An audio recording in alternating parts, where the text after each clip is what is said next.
Hi guys, welcome back to the Accidental Expat Life. Have you ever thought about moving abroad to teach? Would I recommend leaving your home country and becoming an international teacher?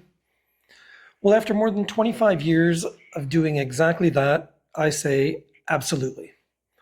But there's a catch because international teaching has given me some of the best experiences of my life, but it's also given me some of the worst.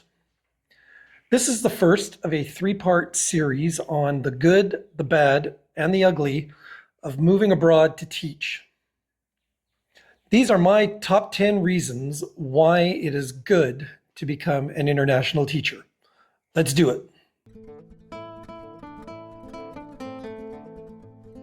Number one on my list is amazing travel opportunities to countries you'd probably never experience otherwise. When I was living in Thailand, it gave me the opportunity to go to Malaysia, Vietnam, and Cambodia. Then while I was living in Egypt, I went to Greece, Spain, Portugal, the UAE. And then finally, when I was in Brazil, I was close to so many great places within South America. But not only that, each country also had many beautiful places within it. Number two, depending on your lifestyle, you have a great opportunity to save money. Your salary is usually paid in foreign and local currency. The schools that I worked at in Thailand paid in local currency, although I know that some of the bigger schools pay in both currencies. My schools in Egypt paid in both foreign and local. I was either receiving 75-25 split of foreign to local, or in my last school, I was receiving 80 to 20% split. And it was also tax-free, which was a big bonus. Since I worked in a British school, I was paid in British pounds, whereas the American schools, they would pay in US dollars. Number three is the low cost of living in some countries compared with your home country. In Thailand, even though I was paid in local currency, the salary was good enough to live very comfortably. While in Egypt, since the majority of my salary was in British pounds, as well as being tax-free, it created an excellent situation. Number four are benefits that you receive, such as housing allowance, medical plan, and yearly airfare. This definitely helps you save money while you're abroad. Number five, you get a chance to meet teachers, students, and families from all over the world. During my time, I've met people from Russia, South Africa, Japan, China, Australia, Germany, Scotland, India, and the list goes on and on. Number six are cultural experiences you can't get from being a tourist. For example, in Korea, the Korean school culture, which is very serious, the children take it very seriously to get into a good university. You have bowing and respect for elders. There's also certain ways to hold your hands when you are pouring or receiving a drink, or if you're receiving a business card from someone. There's the Korean food culture. There's Chuseok, which is a big national holiday. And when I was there, and probably still is to this day, karaoke was very, very popular. In Thailand, you experience Songkran, which is the Thai New Year. There's the Buddhist culture. There's the Wai. There's Thai food, which is amazing, and I still actually make it today, even though I haven't lived there for over 10 years. Thai festivals such as Loi Krathong, teaching Thai students, the Mai Pen Rai culture, which is to relax or never mind, and of course, the amazing golf scene.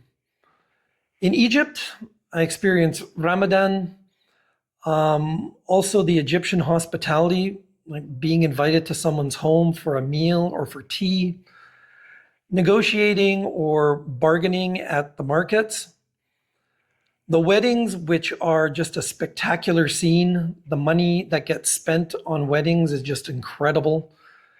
And of course, thousands of years of history, such as the pyramids and the Nile River. Now in Brazil, you have obviously the Carnival, which is probably the most amazing time in Brazil.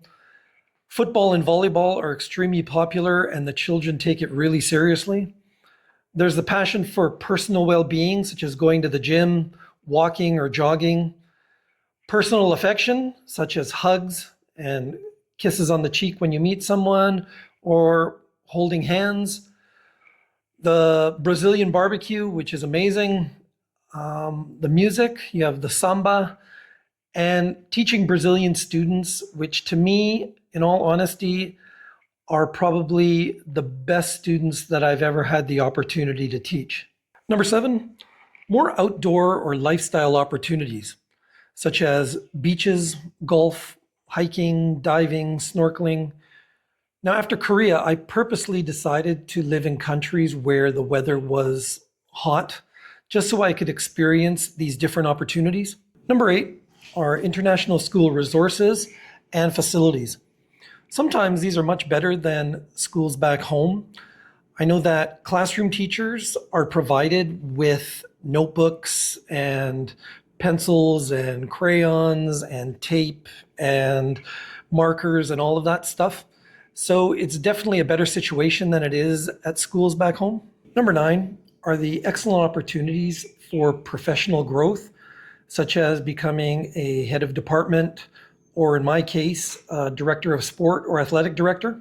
And finally, number 10, the travel opportunities that are available to you during school holidays, where you can now combine a teaching career with extensive travel. When I look back at more than 25 years of living and teaching overseas, it's easy to focus on the places that I've been, the countries, the schools, the travel, the adventures.